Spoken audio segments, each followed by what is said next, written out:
Hi guys, what is up? Okay, so today I will be talking about my EE.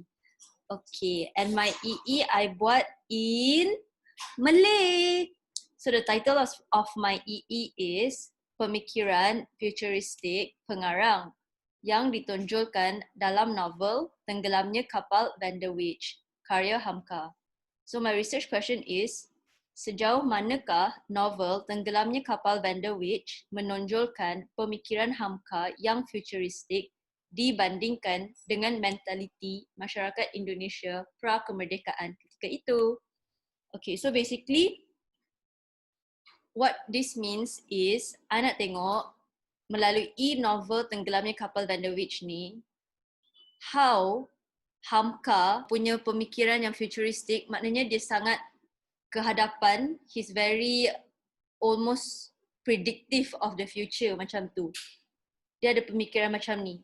And pemikiran dia ditonjolkan melalui novel dia. And macam mana benda tu ditonjolkan, okay? Sebab apa? Sebab, let me give you some context. Hamka wrote this book in 1930 plus in Indonesia. Tapi, bila kita baca balik buku-buku dia, which is especially Kapal Van der Wijk ni, I perasan yang macam mana Hamka ni, dia seolah-olah boleh predict and fikiran dia sangat sekarang. Macam benda yang dia tulis tu sangat relevan kepada masa sekarang. Zaman 2000 lebih ni. Bukan pada zaman 1930s. So that's why I'm very fascinated. That's why I come up with this research question. Okay, so macam you juga, the way you want to come up with your research question is you need to read a lot of people punya EE punya research question and read lah people punya so that you get an idea of what you can do and what you like to do. So my one, this is kajian sastra. Alright, so this is the isi kandungan. We have pengenalan, batasan kajian, objektif kajian, kaedah kajian, dapatan kajian. This is the very important part lah, dapatan kajian, conclusion and then bibliography. Okay, I'm going to go one by one. Okay, let's start. Okay, so number one ialah pengenalan. So pengenalan basically you kena define lah benda-benda yang you cakap dalam you punya RQ. Okay, pemikiran futuristik. Apa benda pemikiran futuristik ni? Okay, it's actually merupakan pemikiran yang kehadapan atau yang mendahului zaman yang akan menjadi isu utama yang akan dikaji dalam kertas kajian ini. So this is the main issue yang I nak kaji lah, pemikiran futuristik. Pemikiran futuristik secara ringkas merupakan pemikiran yang bersifat akan datang atau dahulu. Maknanya he's very macam fikiran dia macam orang sekarang, bukan macam orang dulu. Macam tu lah basically. Okay, lepas tu ni lah intro dia.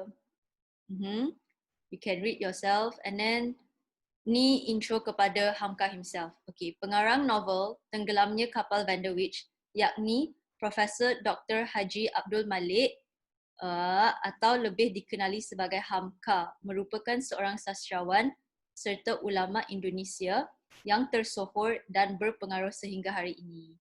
Okay, and then a bit of what his karya is. Okay, lepas tu ada juga apa somebody say pasal dia. Okay, tambah-tambah lah. And then, okay, this is the important part. Novel Tenggelamnya Kapal Van der Wijk ni, ini diterbitkan pada zaman pra-kemerdekaan Indonesia, iaitu tahun 1938. Ketika Hamka berumur 31 tahun. Era ini merupakan waktu kegemilangan dunia sastra dalam menghasilkan karya-karya bergenre cinta sejati seperti Laila dan Majnun, Desa Salji dan Romeo dan Juliet. Pada ketika ini, kawasan Nusantara sangatlah gersang dengan karya-karya yang selari dengan genre ini. So basically in the 1930s, banyak genre-genre cinta ni was gilang gemilang lah dekat serata dunia, like the Western world, tapi not really in the Nusantara. Okay, and then Hamka dilihat sebagai seorang penulis yang berani kerana telah mempelopori genre cinta sejati yang tidak pernah dilakukan oleh mana-mana penulis sezaman dengannya di kawasan Nusantara. So basically, you all faham lah kan, he very bold lah sebab he buat benda yang orang tak buat pada masa itu dekat kawasan Nusantara. Okay. And then sebagai seorang ulama dan pentafsir Al-Quran, okay, benda ni bukan I cakap, benda ni I cite daripada this Abdul Rauf ni. So I kena citekan. Okay. Karya-karya Hamka yang bertemakan cinta mendapat tentangan hebat, seterusnya menimbulkan kontroversi dalam dunia seni serta kepompong agama. Yelah, sebab Hamka ni kan ulama, tiba-tiba dia tulis buku pasal cinta, memang ada dapat kontroversi kan. Okay. So karya-karya beliau yang mempunyai genre seperti ini termasuklah di bawah lindungan Kaabah dan Tuan Director. Okay. So basically you can read lagi this part. Okay, let me read with you. Karya agung beliau, tenggelamnya karya kapal Van der Wijk, misalnya memperlihat pemikiran serta tingkah laku watak-watak yang bersifat futuristik. Okay, so basically dalam buku ni, like I said, I realized when I read this book, I couldn't believe that this book was written in 1930s. Sebab cara pemikiran watak-watak dia dan cara the whole plot macam seolah-olah buku sekarang, bukan buku yang dulu, macam tu. Ia juga merupakan saluran bagi pengarang mengkritik suku bangsanya sendiri, iaitu suku Minangkabau yang begitu ketat dengan adat istiadat mereka dan sebahagian daripada peraturannya sudah tidak boleh diguna pakai lagi. Hamka dengan tegasnya memperlihat pegangannya bahawa sesetengah adat Minang ini tidak selari dengan dasar-dasar Islam dan akal yang waras.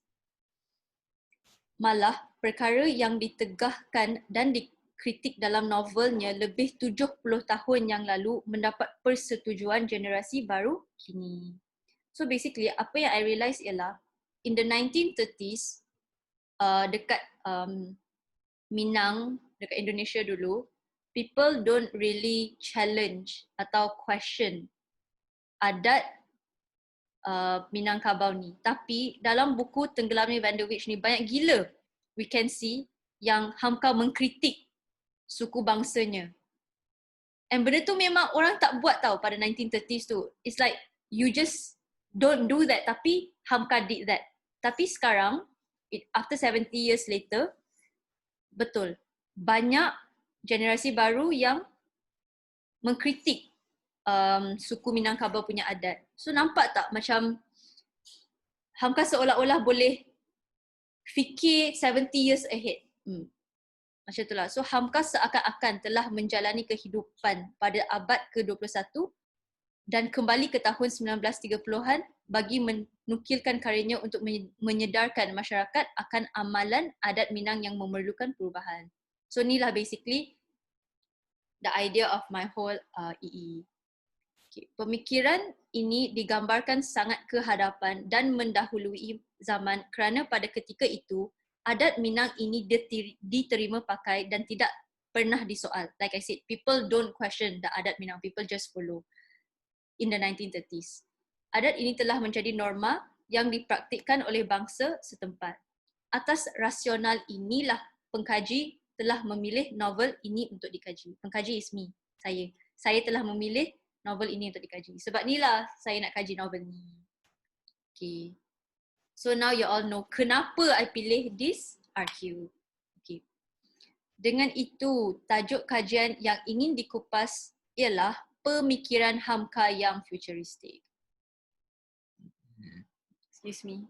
Pengkaji akan mengupas tajuk kajian ini dengan menjawab soalan kajian. Soalan kajian is RQ, yakni sejauh manakah novel Tenggelamnya Kapal Van der Wijk menonjolkan pemikiran Hamka yang futuristik dibandingkan dengan mentaliti masyarakat Indonesia pada zaman pra-kemerdekaan itu. Alright. Okay, so basically first step ialah kita kena define dulu apa tu futuristik, apa tu pemikiran yang futuristik. Okay. Dalam novel Tenggelamnya Kapal Van der Wijk, Hamka dilihat mempunyai pemikiran yang kehadapan dan menjangkau masa atau diistilahkan sebagai pemikiran yang futuristik. So I define pemikiran futuristik menurut Endut ialah apa? Endut ni ialah tokoh lah, bukan I yang cakap, benda ni orang ni yang cakap. So menurut dia pemikiran futuristik ialah berfikir tentang situasi yang bakal ditempuhi pada masa manusia. Okay, whatever. And then Plato pula pun define ramalan tentang kejadian. Okay. And then dua-dua definition ni I can ringkaskan ialah pemikiran futuristik, ialah tentang masa hadapan. Okay, and then daripada Patricia Alexandra pula, apa dia punya definition dia. And then apa definition Gardner and Emma. For actually this definition is in English, tapi I tafsirkan dalam bahasa Melayu lah, sebab tu orang putih yang nama dia orang putih. Okay, and then menurut Oxford American Dictionary, this is the definition. So there's a lot of definition of pemikiran futuristik. So in the end, I only choose 3 main definition, which are, okay, you see, kajian ini akan berdasarkan hanya kepada 3 sumber definisi utama, iaitu number 1, pemikiran yang inovatif dan radikal mengikut standard masa, mempunyai ciri pemikiran yang terdapat pada masa kemudian, oleh Oxford Dictionary.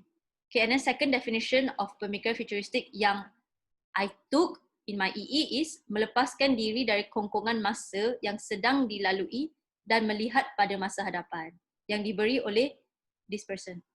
And the third definition yang I took ialah berfikir di luar kotak, berfikir secara berbeza dan tidak konvensional atau dari perspektif yang baru, yang diberi oleh this person. Okay. So this is the 3 definition that I will define I punya EE. Okay, batasan kajian, okay, baca sendirilah. Nothing very important. Okay, objektif kajian.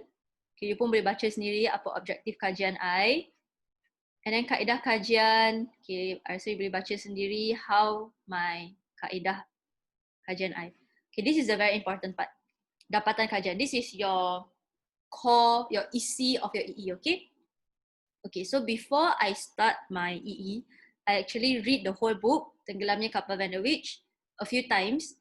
And every time I dapati benda-benda yang I rasa, wow, benda ni sangat futuristik atau benda ni sangat menjangkau masa kan. So I akan highlight and I akan document it dalam satu table macam ni. Like this is the table, for example. So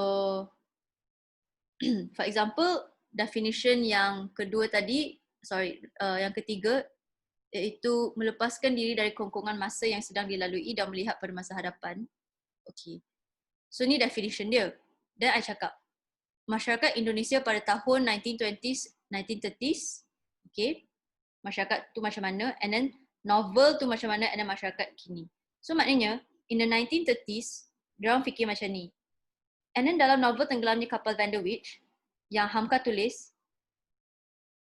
in 1930s, tapi sama dengan masyarakat kini. Maknanya memang ada futuristic. So I buat kotak-kotak macam ni banyak-banyak lah.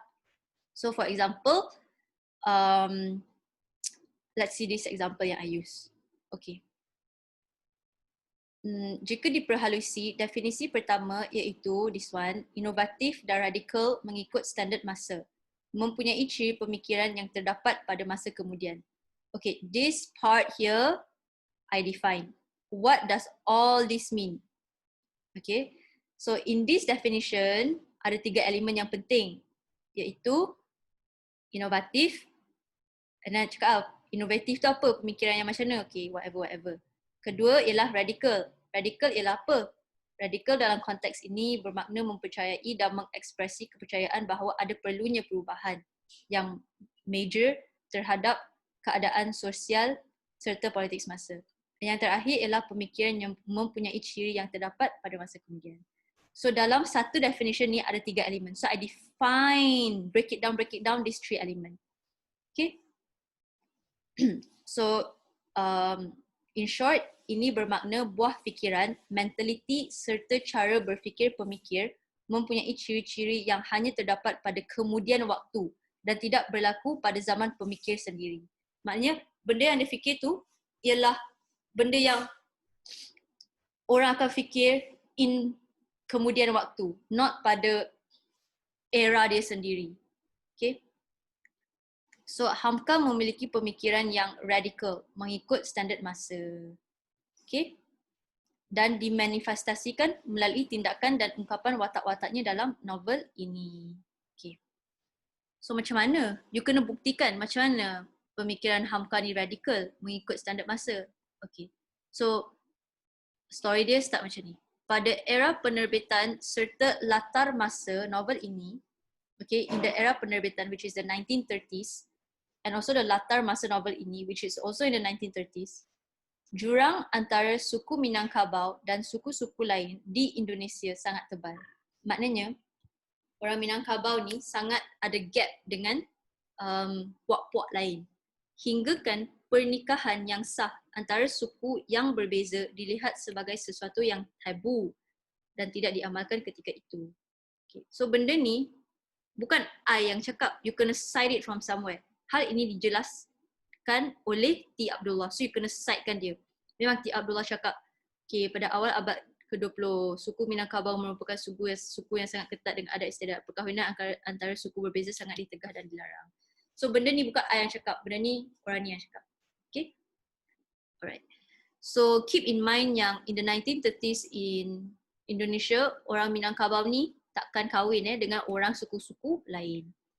Okay. Tapi dalam novel Tenggelamnya Kapal Van der Wijk ni, kita nampak yang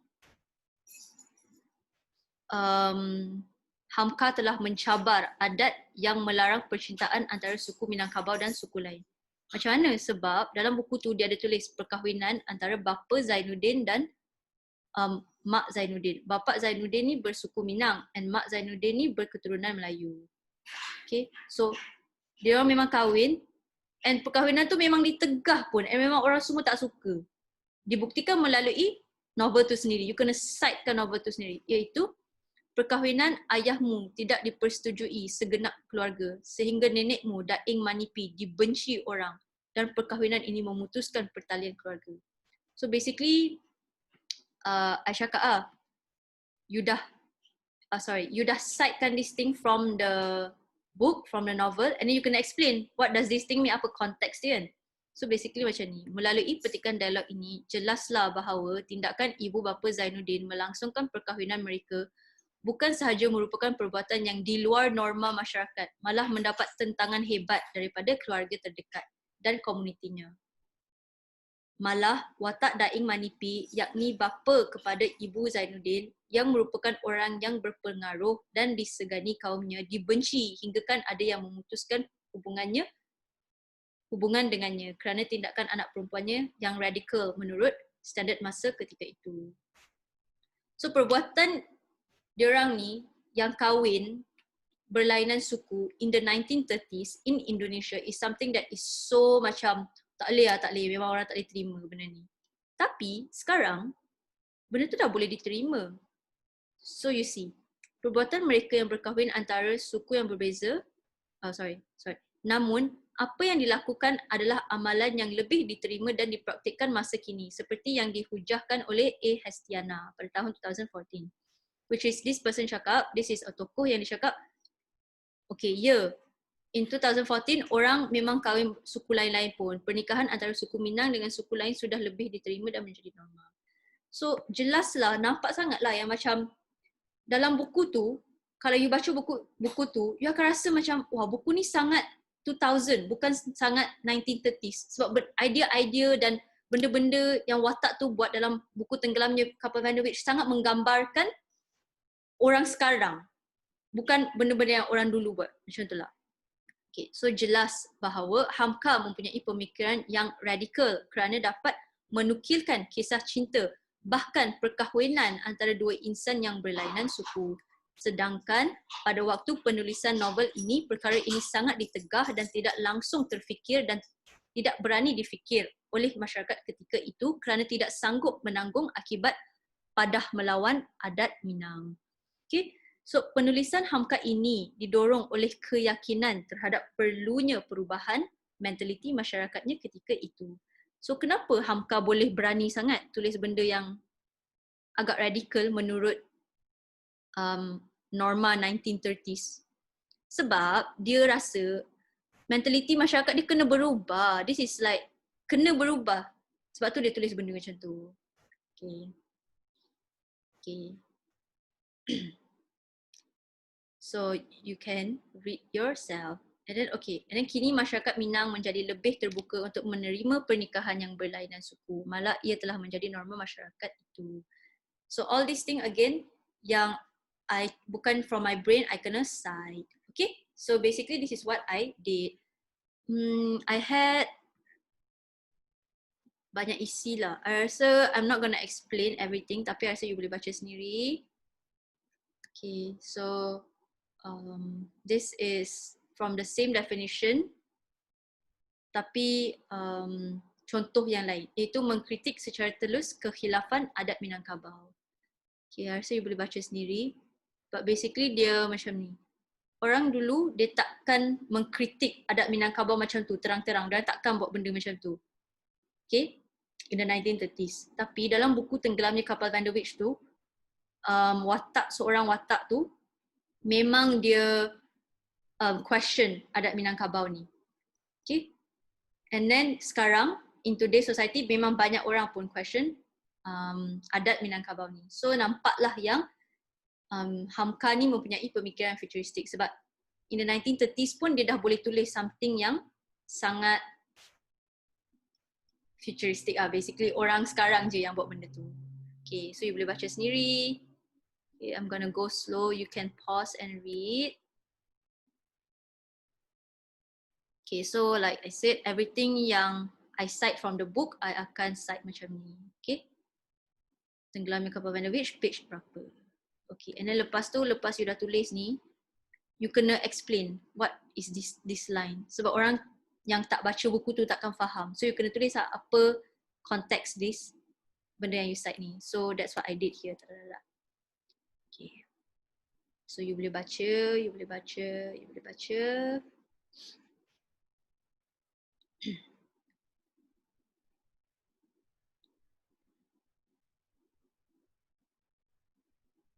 Okay, and then this is my second definition, which is melepaskan diri dari kongkongan masa yang sedang dilalui dan melihat pada masa hadapan. Okay, tadi the first definition was pasal radical kan, pemikirannya radical semua. This is melepaskan diri dari kongkongan masa. This is the second definition. So again, I define what does this mean, and I bagi contoh dalam buku ni yang suit this definition. Okay, so basically Hamka telah mengangkat martabat kaum wanita sebagai pengajar. So basically macam ni. In the 1930s, wanita tak jadi guru, tak jadi tenaga pengajar. Wanita hanya duduk kat rumah, basuh pinggan, masak, semua-semua tu. Takkan jadi cikgu. Tapi dalam buku Hamka tu, wanita menjadi guru kepada society. So benda ni sangatlah modern. And then now in today's era, memang you can see a lot of teachers being women. So basically dalam buku ni sangatlah kehadapan lah, dia macam seolah-olah dia boleh predict yang in the future women will be teachers macam tu. Okay, you can read yourself. So for example, this part yang cakap in the 1930s wanita tidak menjadi tenaga pengajar ni, okay, siapa yang cakap? This Dr. Ki Supri Yoka. Okay, so I kena cite dia.